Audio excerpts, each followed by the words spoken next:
Incoming. I have one polarizing word that I want to tell you. In the midst of the uber scary C word that makes brainwashed idiots panic and buy copious amounts of face masks. Aside from the V word that's divided people in every nation as they are forced to weigh the options of getting an experimental medical procedure or lose their job, I present you with another. Just look at her stupid face. When you hear it, and what you do with that word, will tell me if we can be friends. Cyclist, did you wince and shake your head? Did you make a dismissive hand gesture because you think I'm overreacting?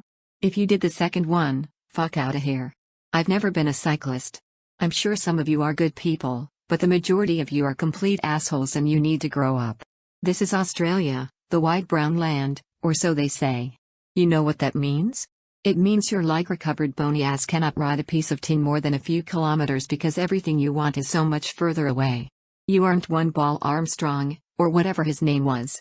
This is only a short post, because I'm about to die of exhaustion from my many projects and responsibilities, but these ridiculous people have plagued my life for most of it.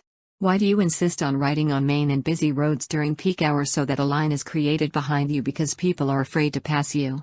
Or, as it is in my country, we get a fine if we get too close to you as you take over the lane and make about 100 cars late for work, so you can smell your own farts believing you are saving the planet as you ensure every car behind you blows more smog into the air trying not to accidentally kill you.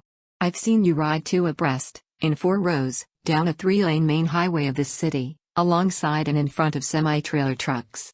I've seen you make all the traffic crawl behind your ass, then when everyone needs to stop at a red light, you suddenly turn into a pedestrian and walk your bike through instead, and then create the same chaotic situation when the cars try to drive past you after they've waited for the light to turn green. I hate seeing your skin-tight lycra shorts defining your very asshole when I drive up behind. I dislike how the woke government built painted cyclist sections before a traffic light so all the cars have to wait 1 or 2 car lengths behind just in case one of you decides you want to stop and wait for the same set of lights, and fuck me with a fine if I drive onto that painted section by accident. I think it's ridiculous how some major roads and busy spots with restaurants or pubs have encroached onto the roads and reduced 3 lanes to become 2, or 2 into 1, because you apparently need your own pretty lane lined with flower beds.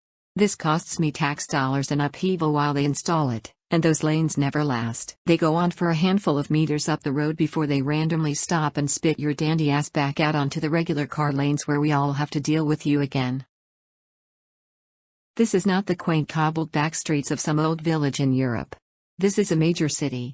That is a major highway. That is a bridge with a bike and pedestrian path on the other side.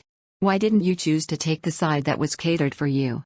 Why are you making me and 23 other cars slow down while we wait for your stick legs to pedal you to a place where we can overtake you and forget people like you get to vote? TLDR, it's okay, I'm calm now. I had something to eat. This post was mostly in jest, but if one of you would like to educate me and rationalize this infuriating behavior, please go ahead.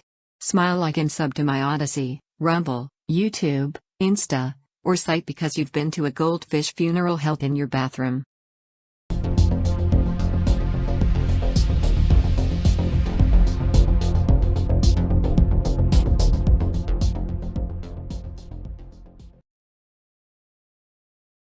I've just realised that you're an author and can't even say the word duck.